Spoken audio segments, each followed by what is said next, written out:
Hello, and welcome to Exile and Bookville's Authors on Tap reading series. I'm Javier Ramirez, and along with Kristen Gilbert, run this beautiful space at 410 South Michigan Avenue, Suite 210 in downtown Chicago. You guys are in for a treat tonight. I've just been speaking with Nana and Alexia here for the last couple minutes, and they're gonna discuss this incredible short story collection, Walking on Cowrie Shells by Nana Nkweti, a collection that I read and just devoured, and then went through again and read it again. And I think it appealed to me on so many levels. But Nana and I were talking about this in the green room, but just the nerdiness of it, but also about being about caring about things and the human quality of life. And it's just such an amazing collection. Everyone will find something in here to relate to. And I was telling Nana that I read a lot of short stories. I love short story collections, and every single one, 8, 9, 10 on the scale. So do yourself a favor after you're, and even that should be enough, but even after you listen to Nana and Alexia talk about everything, including the short story collection, you'll be inclined to buy multiple copies because the holidays are right around the corner. In the immortal words of Malik Itzhak Taylor, better known as Fife Dog from A Tribe Called Quest, sit back, relax, let yourself go.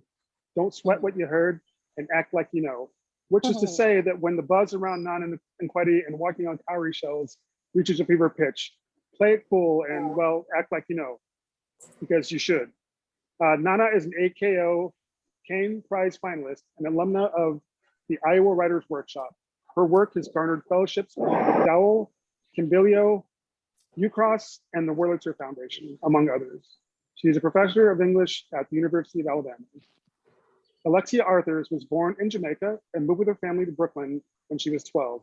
A graduate of Hunter College and the Iowa Writers Workshop, she has published fiction in Granta, the Sewanee Review, Small Acts, Virginia Quarterly Review, Vice, Shondaland, Buzzfeed, and the Paris Review, which awarded her the Plimpton Prize in 2017. She's a recipient of an O. Henry Award for the short story Mermaid River. How to Love a Jamaican is her first book. We have copies of Walking on Cowrie Shells and How to Love a Jamaican in stock, so come by and pick up some copies. You can also order and have them shipped directly to your doorstep when you go to exileandbookville.com. Purchased copies will come with a signed book plate, each one of them. Tonight we have an added bonus. Nana was nice enough to offer up one of her exclusive, very cool looking Walking on Cowrie Shells tote bag. That thing is gorgeous, to raffle off tonight. Here's how we're going to decide on the winner. Buy something from Exile and Bookville in the next 3 days. It's 3 days, and you will automatically be entered to win that awesome tote. Email us, phone us, or come in and buy something, and you are entered to win. I think I've said enough so far. I'll come back later, but I'm going to pass it along to Alexia. And you guys have a great show, and thank you again for being here. And thanks everyone for tuning in. Keep your cameras on if you'd like, but mute yourselves until the end of the when the Q&A session comes up. Thanks a lot, you guys.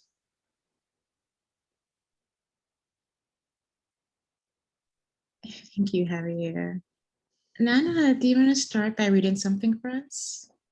Okay, I have to do a little intro and say thank you everybody for joining me this evening. Thank you, Javier. Thank you, Kristen and Nola Gilbert and the rest of the Exile and Bookville team for hosting this event. And thank you to my dear friend, Alexia, as for her Sexy Lexi, Sexy Lexi Arthurs, author of How to Love a Jamaican.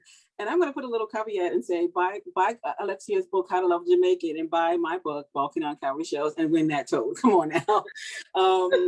Support us, Black ladies. Alexia and I came to Chi-Town for Beyonce's formation tour back in 2016. And so it's nice for me to be back virtually visiting Chi-Town again. And especially since one of my students called me this spring, the Beyonce of professors. What that means, I do not know, but I'm incredibly grateful for all of you guys joining us this evening. And I will be starting by sharing a selection from Walking on Cowrie Shells. It is my AKO Caine Prize finalist story.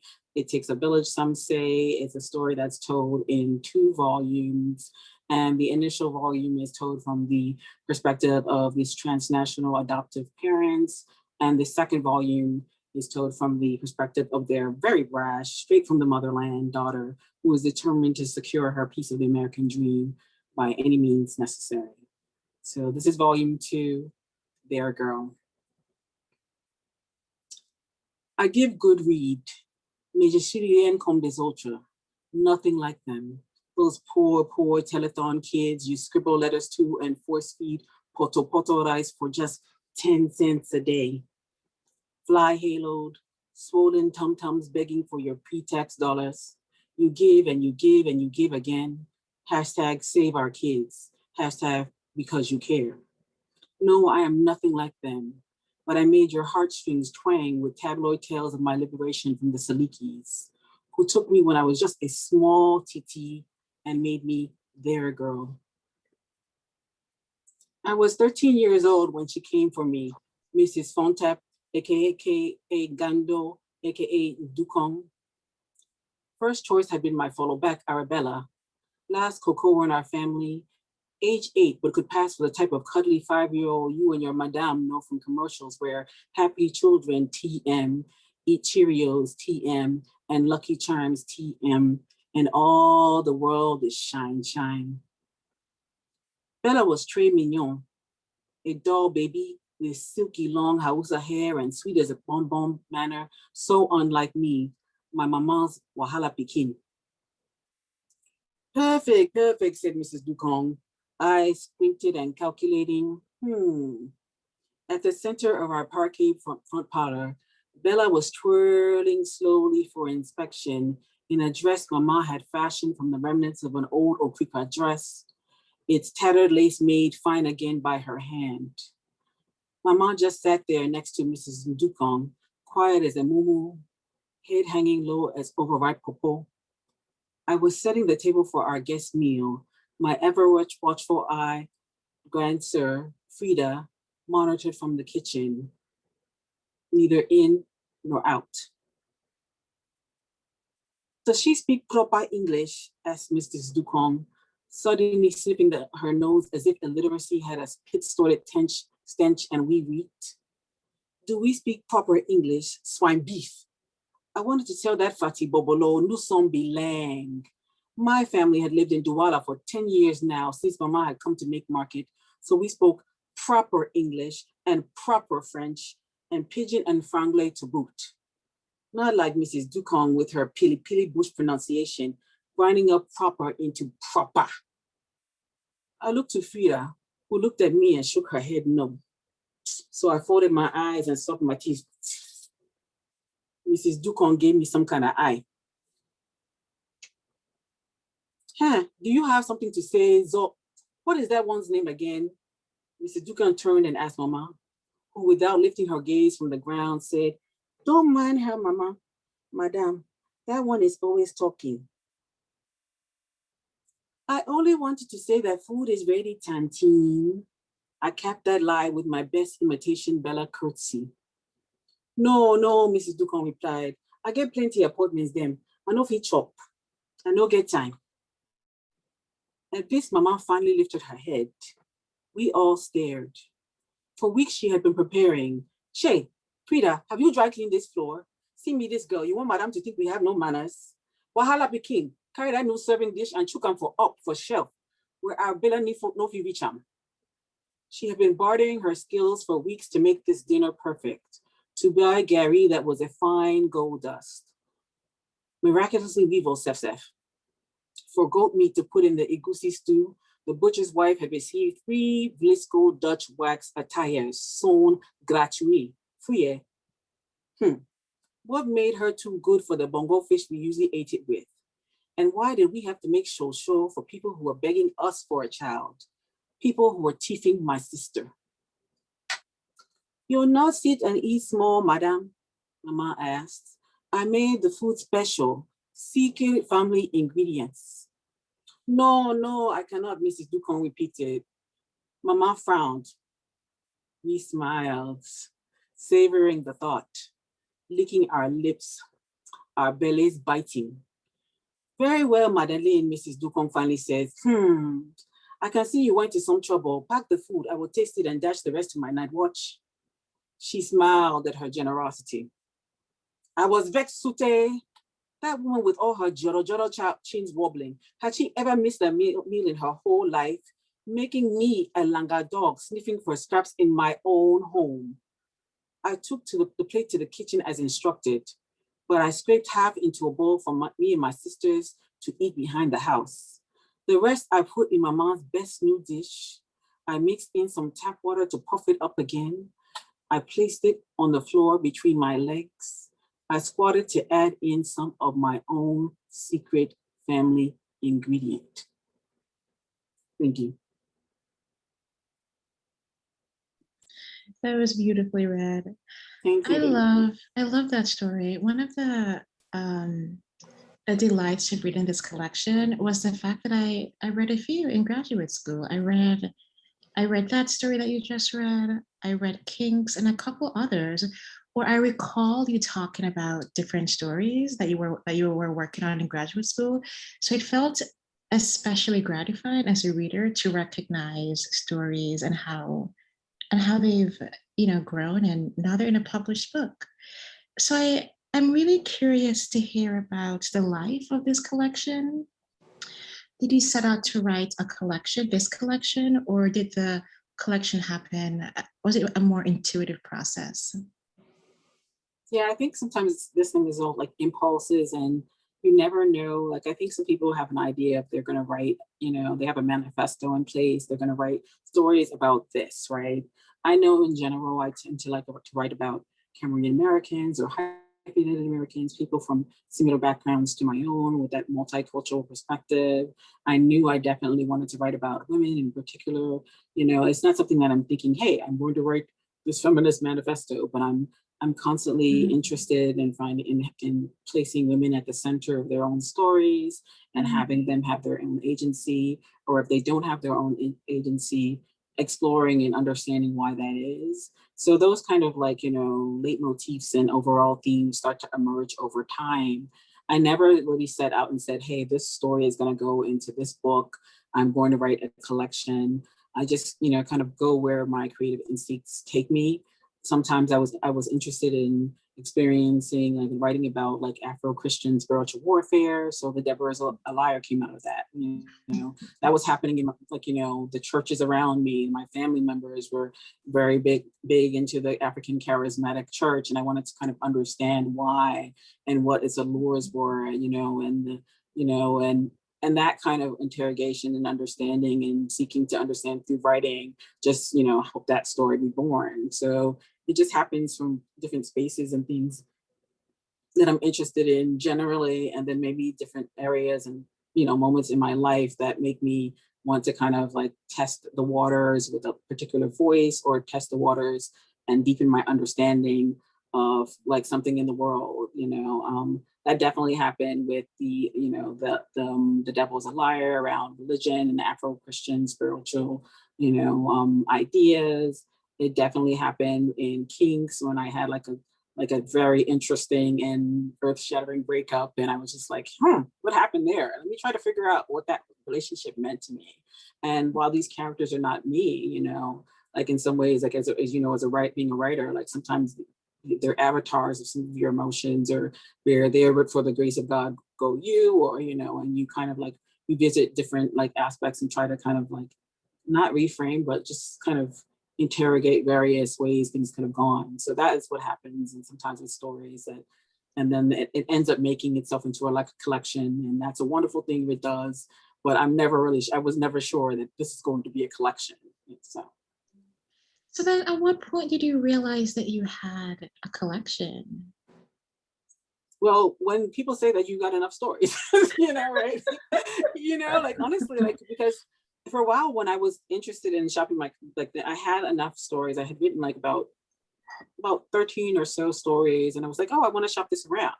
But at that time, for some reason, the linked short stories collections were all the rage, Olive Kittredge and other stories that I felt were short story collections, but people were calling them novels at the time. Like, you know, I felt like 12 Tribes of Hattie was a kind of like a, they were calling that a novel. I was like, this is short stories. And then the same thing with like Jennifer Egan's, like, you know, Visit from the Goon Squad. That was like, this is short stories, but it's a novel. So I was like, oh my God, do I have to now make my stories connected? Like, you know, do I have to now start like strengthening all these, like, you know, random ties between them? So it was an interesting conundrum, but like thankfully I hit upon working with people who understood that my stories might, you know, they inhabit, in my mind, they inhabit the same, you know, kind of universe, and you know, they you know, just show like varied and multiple variations of things that interest me and that I'm interested in seeing in terms of the depictions of Africans and people from the African diaspora.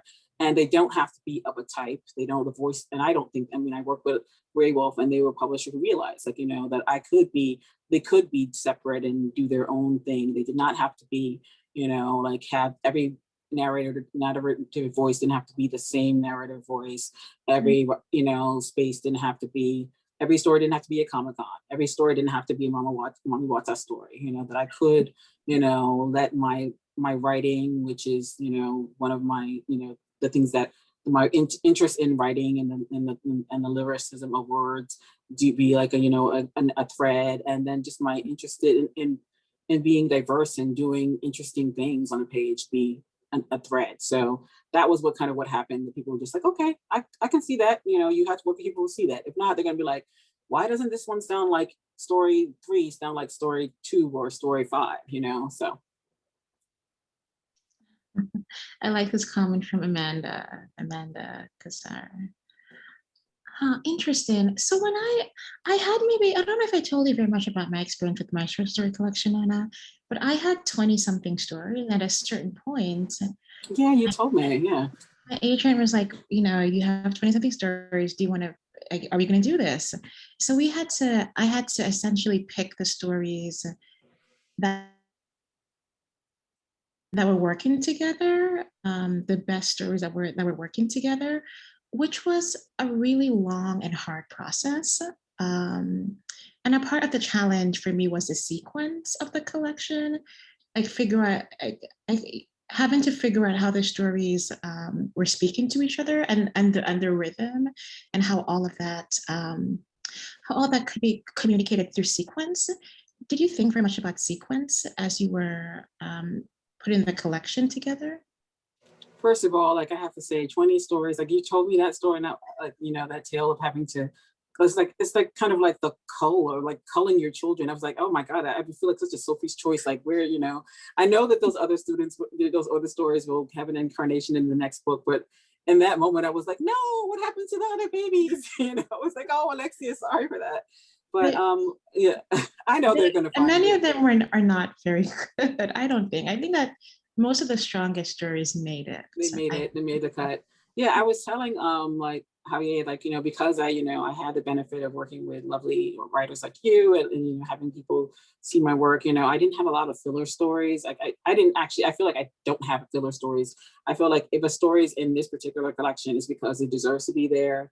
I didn't need to, like, you know, to get up to some magical number. In fact, like some stories that, like, you know, the book could have been shorter, because I was just like, oh, I don't necessarily want to put that in there, because like I was a little nervous about putting the prose poem in there. I was just like, will this make sense and everything? And then, like, you know, my wonderful editor at Grey Wolf, Steve Woodward, was like, be more gonzo, lean into your, you know, your let your freak flag fly, and, you know, lean into your disparate, like, you know, creative instincts, and it's fine. You know, it just part and parcel of what you're trying to do on the page, you know. So even with sequencing, he was incredibly helpful with that. You know, I'm not necessarily, like, I was trying to do this thing initially where I was putting all the like the realist stories together, and I was like, okay, maybe I should do the realist thing here, and then, like, maybe have, like, you know, like the Comic-Con and the, you know, and the zombie, and, you know, try to put them in like a little silo them into different sections. He was like, no, like, you know, he found a rhythm that I really enjoyed in terms of, like, you know, like kind of foregrounding, like, this is what she's doing, and, like, you know, strap into your seats, and this is what's going to happen. And and enjoy the ride. So it wouldn't be like something like, and I think that makes sense to me in terms of like, you know, like it being a thesis for my career, like, you know, the sequencing makes sense. You know, it's like, he's like, okay, now you had this section where it's transnational trafficking and child trafficking, but then we're gonna go straight into, you know, like we're gonna go into Comic-Con, and then we're gonna go into The Devil is a Liar, you know. So it's like, you know, so Afro-Christian spiritual warfare with Comic-Con and child trafficking. He's like, okay, it's gonna make sense somehow. So I'm so appreciative of that, and I love the way the book flows. So. I love the way the book flows as well, and I think that there's stories for me that foreground later stories. Like I felt the way about the Comic-Con story. It references zombies and mermaids. So like those kinds of gestures to me were really, really satisfying to read. I'm curious to hear what your favorite story in the collection is, and what the most challenging story to write is. What was? Oh my God, so this is so Sophie's choice. Like I don't really, okay, so favorite story, I don't have a favorite story. I'll be honest, like, you know, like it depends on the day. Like, you know, some days I'll be thinking back to like the process, and especially during the editing process, I've spent like the good part of like last year, like revisiting all the babies and like having a chance to kind of, you know, have another conversation with the narrators and with the protagonists, and be back in their voices, you know, and I enjoy them very, very much. So I will say, like, you know, some stories were harder for me to write, and some stories were easier for me to write. Like It Just Takes a Village, some say, was like, I love that voice. I really love that honky tonk meets hard boiled kind of voice. And I loved like writing, like, you know, this, you know, white man of Africa, like who thinks he knows, and he's like cynical and world weary. I love being like, you know, he's got like a very kind of like Kentucky boy poetry to his way of speaking. So I love that voice. The structure was so difficult. Like, you know, I was struggling because at one point I had like, I go back 30-year flashback, and there's a flashback to his children, and back in within the flashback, I'm just like, Nana, what are you doing? So like structure wise, it's just like, wow. I was like, do you really have to make it this hard for yourself? So it was like trying to get a good structure in a way that made the story, you know, took us to the present story and kept people engaged in the present story, and didn't have everything interesting happening in the backstory. That was like, you know, the work of like a couple of revisions. Like the easiest story to write actually was like the mermaid story, which I was telling you I wrote at Clarion West, which was a wonderful 6-week sci-fi writing, speculative fiction writing boot camp, where we had to write a story each week. And it was like one of the most generative processes I think of in my life. And that story was written with, the first draft of that story was written within the course of like 4 days, right? And I think the story is not much longer than it was. Like, you know, I slowed down a little bit, but the contours of the story are pretty much the same. I think I went back and added maybe, let's say, 4 or 5 scenes, but it's like told in vignette form. And Mami Wata, mermaid, falls in love with this mortal man who becomes her husband. She, you know, comes back to New Orleans and marries this Louisiana boy, and like their love story kind of unfolds. And, you know, maybe I slowed down in some sections, but pretty much it's the same story. So I will go with easiest and hardest to write, rather than favorite and hate and most hated, because they're my babies. I love them, you know. You can't tell me that I don't like that kid, you know. It's funny because my students last semester told me that they think that parents do have favorites. Oh, of course. They always say that, right? I'm just like, you know, I think, like I said, like sometimes it depends, like who's getting my nerves at that time. Like it's just because I was getting my nerves, because it's like, why you gotta be so hard headed? Why are you so difficult with this structure? So, you know, but once I got it, you know, it was deeply satisfying. So. I remember when you went to Clarion West. I'm thinking, I remember in graduate school, you would talk about your eclectic interest and how you wanted to infuse your fiction with all of your varied interests. So it felt really satisfying to see the collection and to see how diverse and how vibrant it is and how genre rich it is. I was teaching a speculative fiction class, as you know, this last semester, and you very kindly sent me your mermaid story before it came out. So my students were able to read your mermaid story as well as a Brian Washington story, not Brian Washington, Brian Booker's mermaid story, and it's writer called Angela Sakdeva. So we read 3 mermaid stories to think about how the folklore of mermaids has like the opportunity of the folklore of mermaids. And my students were really excited by the fact that your story was an African mermaid story. That's a story that they hadn't read. And we talked about the fact that when they recast the Disney Mermaid recently, they cast a Black actress, and there was a lot of noise on Twitter about it. So I'm interested. We all know that historically genre fiction has been very, very white. It has become diverse. There has been more POC voices in the past, I don't know, however many years, but genre fiction is still very, very white. So I'm interested in hearing your experiences writing genre fiction as someone who's lived in America, as someone who's lived in Cameroon. What's your experience been like? Have you felt supported in graduate school or among writers? I'm curious to hear. Yeah, I mean, I've been a big old blurred, like Black nerd for those, now you know, as Javier was saying, like now you know. I've been a big old blurred since like day one. I mean, I was telling Javier before we opened up this conversation that like when I was a young kid, like, Lizzie Bennett was my bestie, like my imaginary friend. And then I was also this 9-year-old kid, like writing Star Wars fan fiction before fan fiction was actually a thing. And we had AO3 and fanfiction.net. And this is how I came in, like, to write. But I would write these stories, and I would write like a little Black girl into Regency England. And then I would write little, like a Black girl before Thandie Newton kind of became the canonical Black woman in Star Wars, the Star Wars universe. I would write Black women into these spaces, right? So it always made sense to me to kind of like include myself in this larger picture, right? So this has been a long, conversation that people have been having about like making, these spaces more representative. I think there are plenty of blurty folks, and and Clarion West is a place that I went to, and it was incredibly diverse, incredibly inclusive. There were people from all walks of life and all like creeds and races. Let me just make sure, like I see. Alexia, it looks like you, okay, sorry, you look like you froze for a second.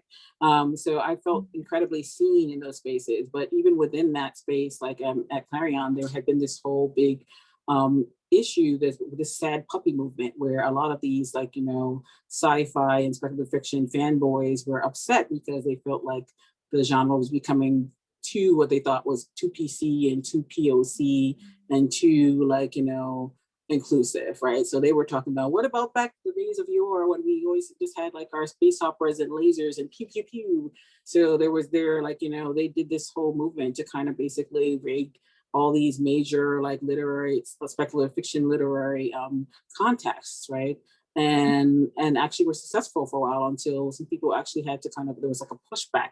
Hugo Awards, everything was happening around, so this, I went to Clarion West in 2015 in the midst of that conversation about like people pushing against like the diversification of this space, right? And Gamergate had just occurred too, where people once again pushing against like this opening of like another geek sphere to other people. And I'm just like, how are we geeks? Like, if you're geeky, how are the outsiders now going to like push you, like, you can't even be an outsider amongst the outsiders, right? It's just like, like now the outsiders are just going to be just like, the very mainstream culture that like rejected your inclusion and made fun of you because you had your little Lord of the Rings, Gandalf hat back in the day. Now you're now going to be the gatekeeper against people of color, people of different like, genders and sexualities, people like different like you're going to be ableist because you like, why do they have a wheelchair in space? It's like, why not space? Like, you're like, they would probably have all the technology available. So so these conversations are being had. But like, thankfully, I've come at a time, like I said, where there's so many foremothers, like Octavia Butler, Nana Nkweti, like Lady Okorafa, so many people who are doing that work out there in the world. So I'm coming in there, and there's already an African continental a speculative fiction award. So I'm coming into that space where I'm just like, okay, hey, people are already making noise and saying we deserve to be here. And I feel like, especially as a woman, you talk about my African roots, especially as a woman who like comes from those spaces where like that supernatural and the natural and the realist world are like, you know how it is. It's a little slip shot, I mean, I will tell some stories and people were like, what?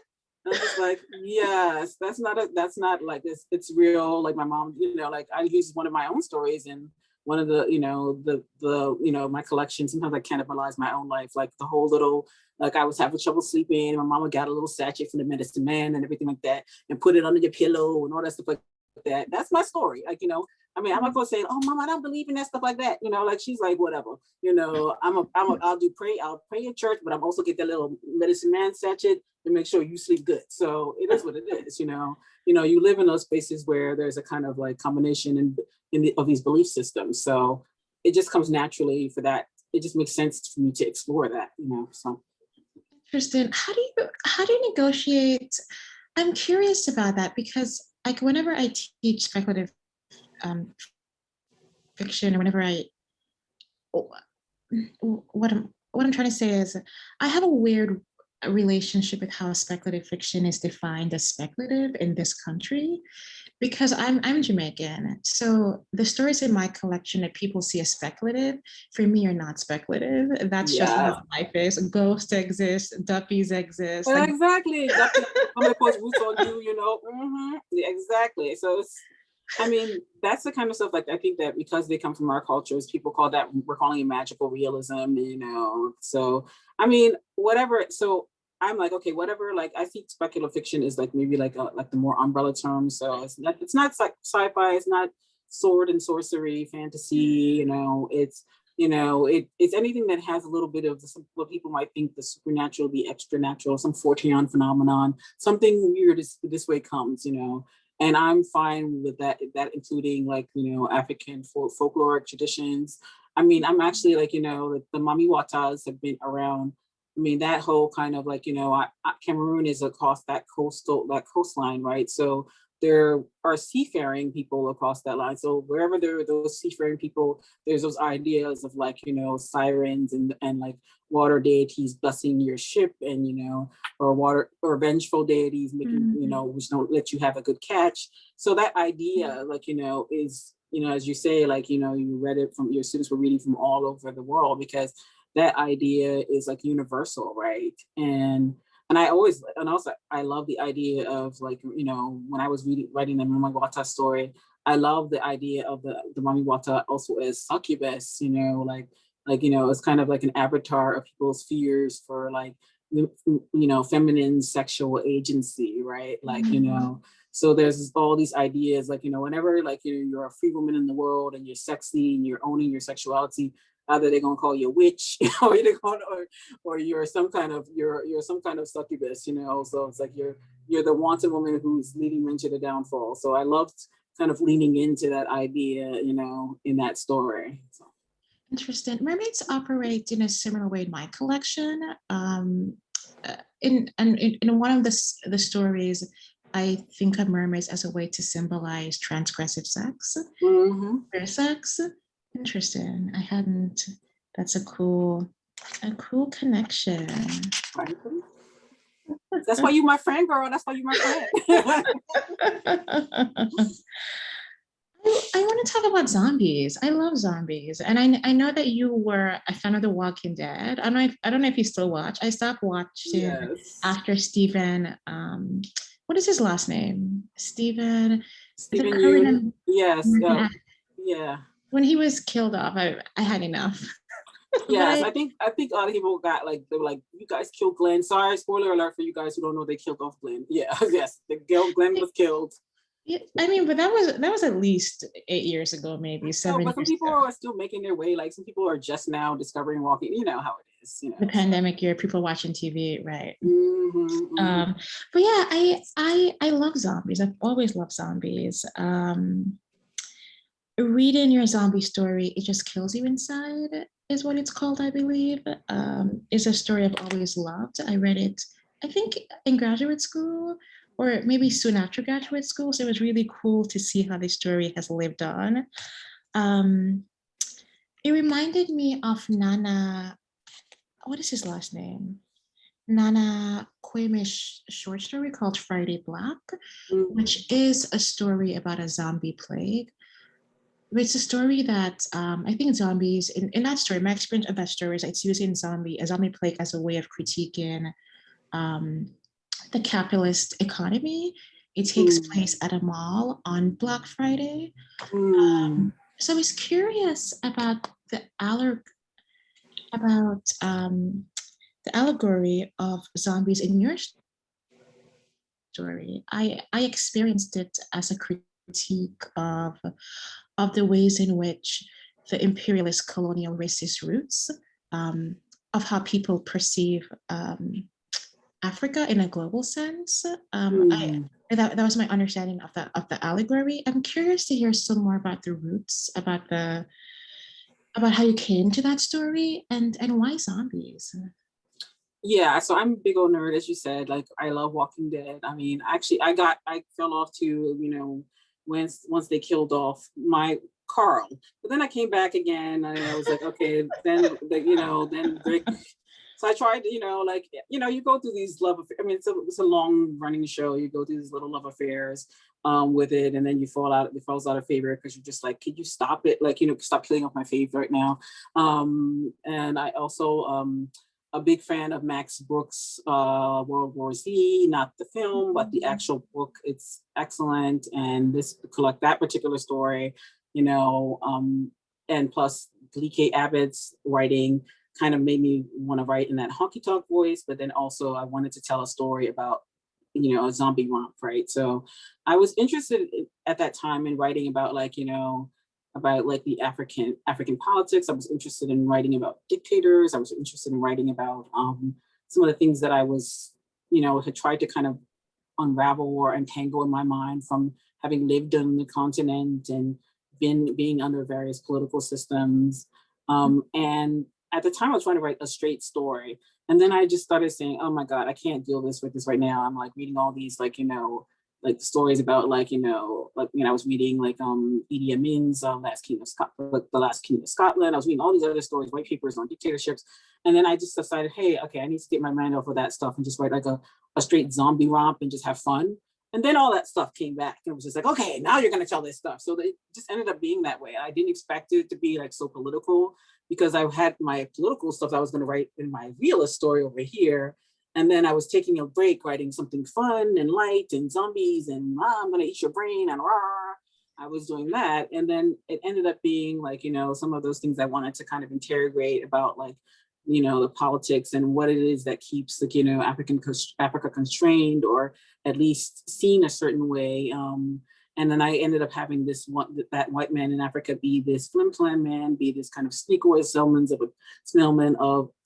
of a PR man who would have that kind of contact and context to explain that, you know, this is the why, you know, even though Africa is rich and even though, you know, though it has these things going for it, this is what the powers that be needed to be for it to be exploited for, you know, and it's not, I didn't want it to be like, oh, victim. I just wanted to kind of think about those things in a way, like, you know, why, you know, why do we get like, you know, these untried drugs sent to Africa for testing, you know, because people feel like, okay, nobody's going to say anything if something happens to people over there. So that's where it ended up happening, like in that interesting allegorical space. And I've always thought zombies had the potential for that. I mean, but people were, you know, I think the people were experiencing zombie overload for a while because of, you know, there was first like a whole thing of vampires and 1,000 vampire movies and you know, and then 1,000 pair of books and twinkly,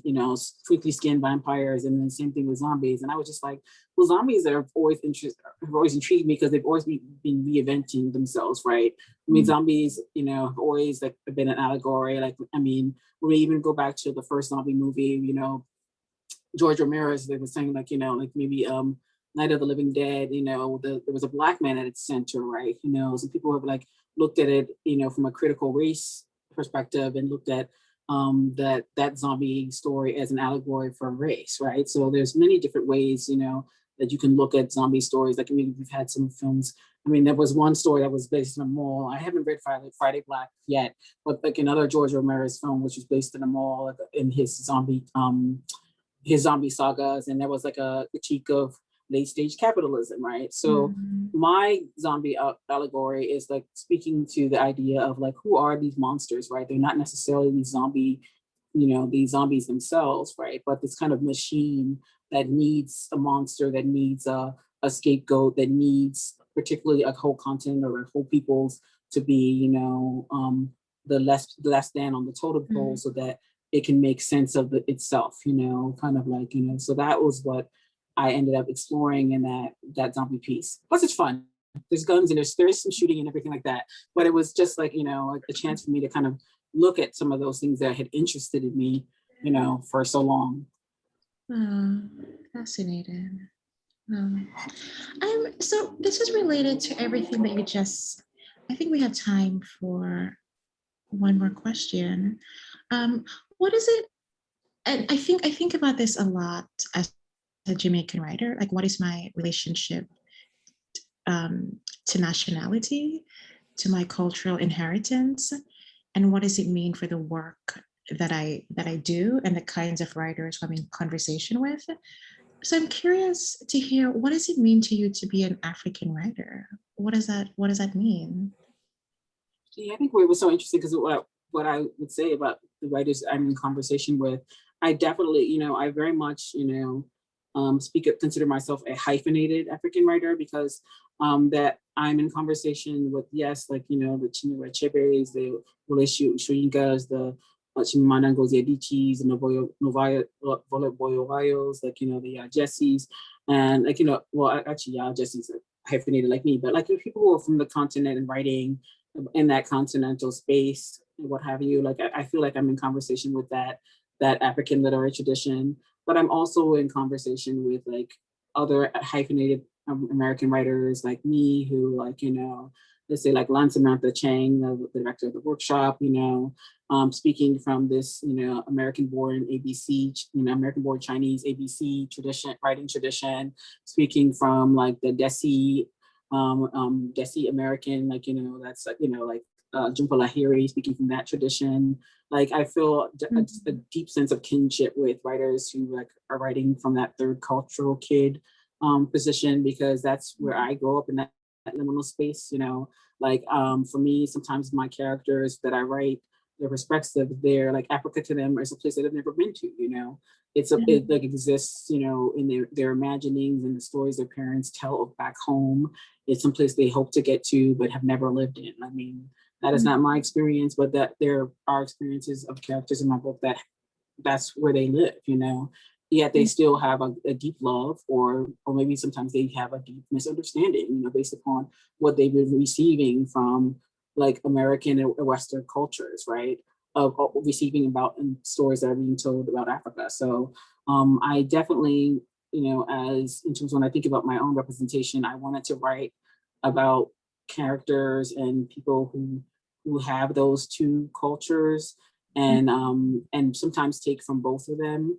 And I feel like I'm at the best space in my life. I think that when you're growing up and you're trying to figure out who you are, like we want things to be more cut and dry. You want to be, oh, I'm only African, or I'm only American, or even American within that American context, right? My background is growing up in predominantly African American spaces, right? So my American culture is African American culture. So like, if sometimes people just want you to be one of those things, but I'm at that space, thankfully, and I have been for quite some time in my life, where I feel incredibly privileged to draw from all those different cultures to make up this collection. And I think that the collection is all the richer and the tales are all the richer for that.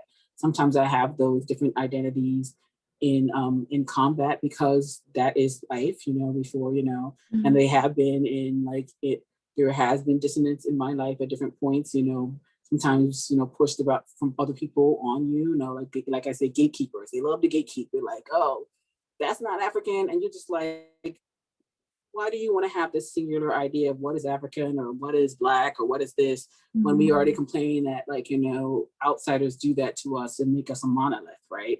So that's a conversation that, you know, that I have on the page and I've had within my own life, and that I just enjoy exploring those multiplicities in terms of like those various representations. Interesting. So sometimes I think that is what I love about short story collections, is the fact that short story collections are an opportunity to really obsess over a question. And what you just described, this, you know, this existed in this third space. What does it mean to be a part of the diaspora? I see that question over and over again in your stories. It's fantastic, and it was really meaningful to see how different characters how they move through that question. I thought that was really powerfully done. That's why I forgot the character in Kinks. She's the one who really took my heart. Jennifer Chendip or Jennifer. She said, "Call me Jennifer." And I was like, he was like, Jumanji, Jumanji, Jamila. We have time for audience questions if anyone has a question. You can unmute yourself, or you're welcome to post it in the chat.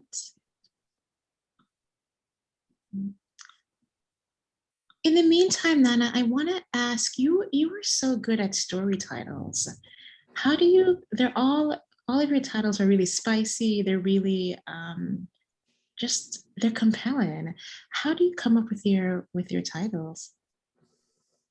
So it's interesting, Nick. So like, this is one of the things I tell my students, like from the get-go, like especially short story collections, I feel like we have to kind of grab, like in this very increasingly like, you know, very busy world, you have to grab your reader from the get-go, right? So I always tell my students, like, imagine your book, your story is an anthology, right? Like, what are they going to stop by? Are they going to stop, like, you know, by like my tapioca pudding is my friend as your title, or like, you know, nobody knows your name. Like tapioca pudding is my friend, or like schoolyard cannibal, you know what I mean? So it's like, how can you make, you know, like even just your titles do that interesting heavy lifting? So I'm always thinking about that. And yeah, I mean, so like Walking on Cowrie Shells, I knew that was going to be the title of the collection from the get-go. It was the title before even it ended up being a story in like getting a shout out actually on the page in the book. So I ended up putting it in there because I knew that was like the leitmotif of like these people who were living in these liminal spaces, and they're kind of walking on eggshells, walking on cowrie shells, African you know, connotation. But yeah, that's one of those things that I'm constantly, you know, when I'm looking at like at titles, I look back and see like some of the titles that I was just like, oh my goodness. So Rain Check and Momocon was first called Picture Perfect. What? What? This is so boring. It's picture perfect. It's such a range. I went back in time. Title. Huh? What do you say? Rain Check and Momocon is a really pretty title. I love that title, right? But that was that, you know, like the original title was Picture Perfect, which is just so like, you know, and then I went to Marginalia, which was the title all throughout workshop, because like, you know, this character was writing stories in the marginalia, and I thought marginalia was an interesting sounding word. But then like my editor, Steve, he was just like, oh, let's try Rain Check at Momocon, because I had added that section that mentions Rain Check at Momocon in that whole, like, you know, in my editorial process with him. And I was just like, that's the title. There you go. So like you say, the spicier, the better. The more eye-catching, the better. So return a phrase or something that captures like the imagination and leaves you a little bit like confused and like dumbfounded. That's what I want, you know, like people want to read the story so they can understand wherefore out, you know, that story's, you know, where's that title come from? So Yeah. Someone taught me a trick a long time ago. I think in undergrad, she basically said to read through a story with a pencil and circle every word or phrase that intrigues you. exactly. And from that list, pull from your title. And I've been doing that ever since. You have great titles. Like you got them light skinned girls and some Kelly Rollins, right? I mean, like who doesn't want to read that story, right? I mean, that's exactly what I do with my students' pieces. Like I'm just like, okay, I tell them that story about that, you know, anthology and looking at your story title in the table of contents and making sure that it stands out. And then I'm just like going through the pieces and just like, what about this sentence? This sounds like a title, you know, and like, you know, and that's the conversation, exactly what you're saying. So. There's a question for you in the chat. It says, can you still read for pleasure after writing the book? Oh, absolutely. Especially now that I'm, you know, now that I'm in the process of turning my eye back to my own writing again. And there's nothing more that invigorates me than reading other things out there in the world and feeling like, oh my God, like I feel like excited when there's something that's out there and I want to try that. I want to feel like, you know, so I actually have like a long list of books that, you know, that is in my Goodreads to be read, you know, card, and also like on like the side of my table. You know, I had a chance to read, like, you know, I was just now winding up with my edits and reading for pleasure again towards the end of the spring, and I read our friend Jesse's Transcendent King, and I was like, yes, thank you, you know, it just felt so nice for my brain to kind of be engaged in that, you know, act of like reading, you know, someone else's work, and but also someone who I know I'm in the hands of somebody who's got mastery of this thing called writing. So just very enjoyable. I think so. I need the mastery. I think I've become a snob. If it's not good, yeah. if it's not good, I'm distracted by wanting to workshop. There's another question. Can you tell us more about how the art, photography, and illustrations came to be included in the book? Did they come before or after the writing? Did you get any pushback from the editor?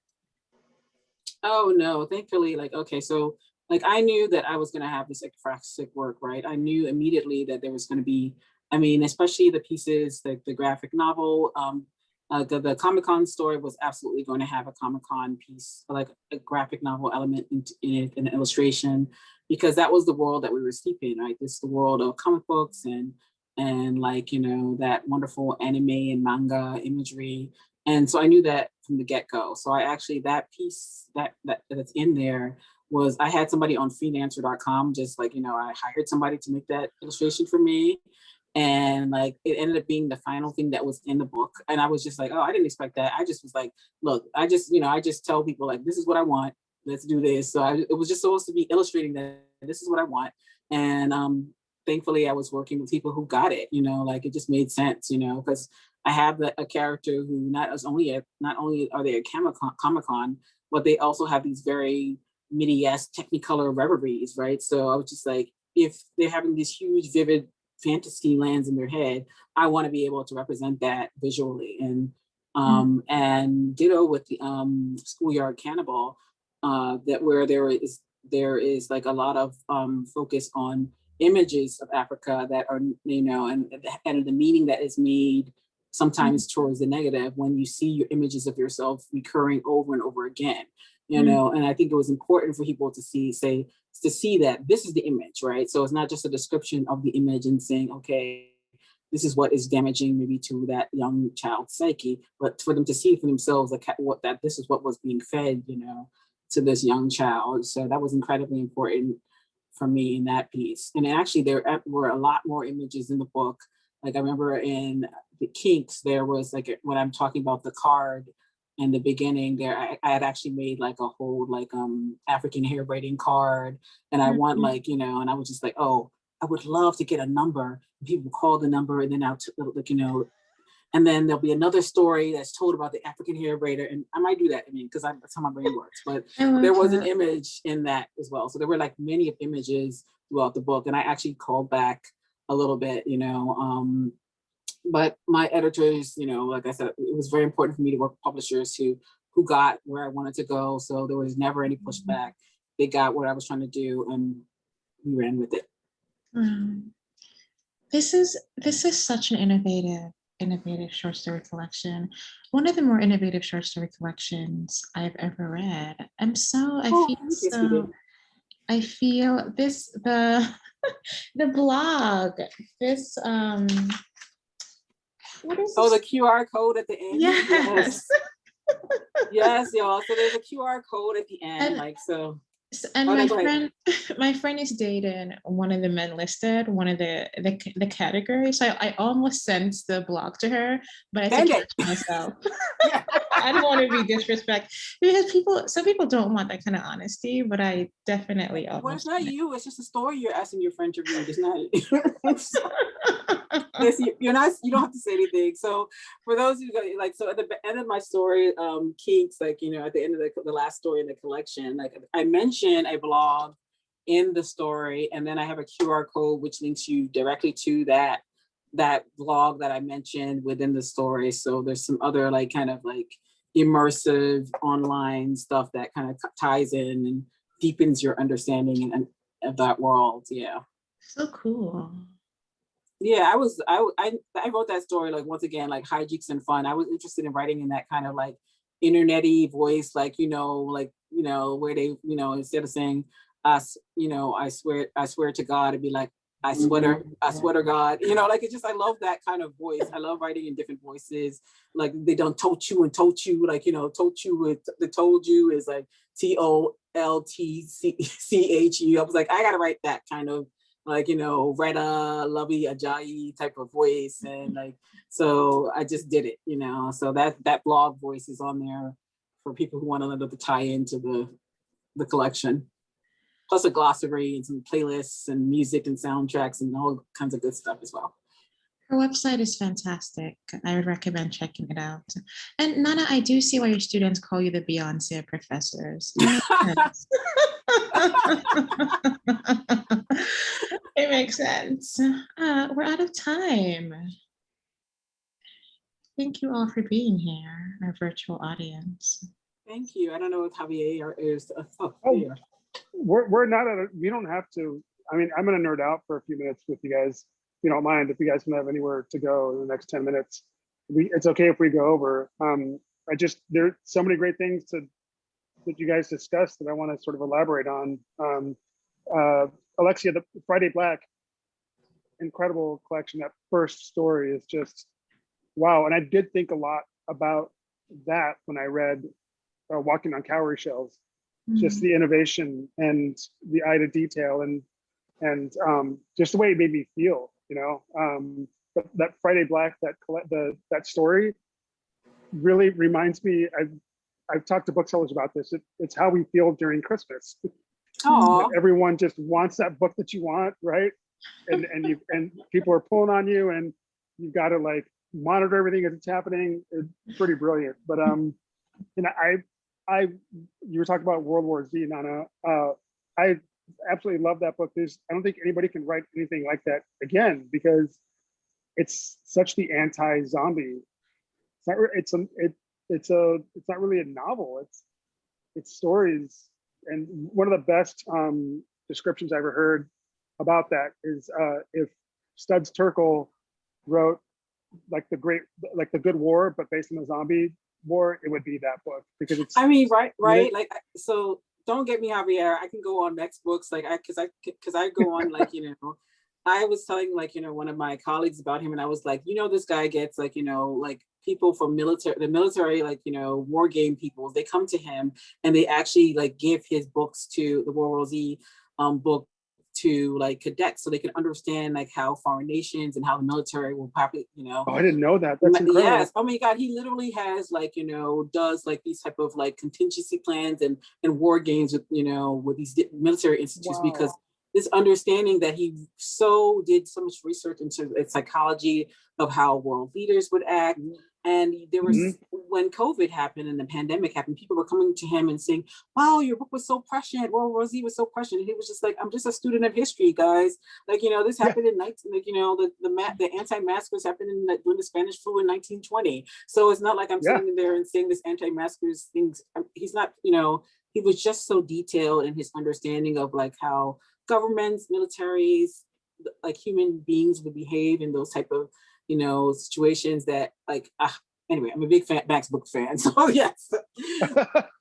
Yeah, and one thing that really stuck out with me with that book is that, and it's such a metaphor for every war we've ever been in, is absolutely, it never ends. It never ends. When the snow thaws, more zombies are born. Like it's a never-ending war that's just never ends. So they keep going and going and going. So yeah, war, really brilliant. Yeah, exactly. And you spoke of George Romero. Have you read Daniel Krause's The Living Dead? He wrote it last year. He lives in Chicago.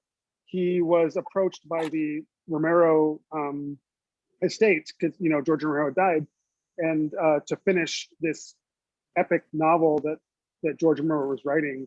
And so Daniel took the source material and wrote this amazing opus. It's like that big. Oh, nice. Tour put out last year, and it does Romero justice and does the whole franchise justice. And he puts his own stamp on it. He's a really fantastic writer. But yeah, if you ever get a chance, check it out. It's I have incredible. A chance now. So it's like last year was because of the pandemic, and then moving. I literally moved to a new job in the middle of a pandemic and was editing my book at the same time. So it was just like a lost year. So now this time, like this summertime where I have like 3 months off while doing a book tour, I'm finally unpacking my boxes and moving, and now I'm reading. So I feel like awesome. Thank you for adding to my, once again, more to my reading list. Thank you, Javier. Thank you, Javier. Anytime. It's what we do. But yeah, this was amazing. Thank you guys so much. We could have asked for a better. It was a great conversation. And pick up books, order some books from us, and you'll be entered into the raffle for that amazing tote. If you want to show it again, I mean, it is absolutely gorgeous. You're going to be the coolest person on the street walking around with this amazing tote bag. It looks roomy too. But thank you guys. You can go to Exile Bookville to order books, to order Alexia's and Nana's books in mass quantities, and we will be happy to ship them to you or come by the store to pick them up. We have them in stock, and we'll have signed book plates for you as well. So thank you guys so much. We had a great time tonight. Hope you guys had a good time too. Such a pleasure. Thank you so much, and thank you guys, everybody, for joining us. Of course. Thank you. Thanks, Alexia. You were fantastic. So good to meet you. Let's keep in touch you as well. when I'm in Chicago. Oh, of course. Yes, please stop by, and you can come by and see the store, and you can see, you know, Soldier Field from here. So Beyonce flashbacks. Exactly. Yeah. All right. Thank you guys so much. Take care. Good night. Right. Have a good night. Bye-bye now.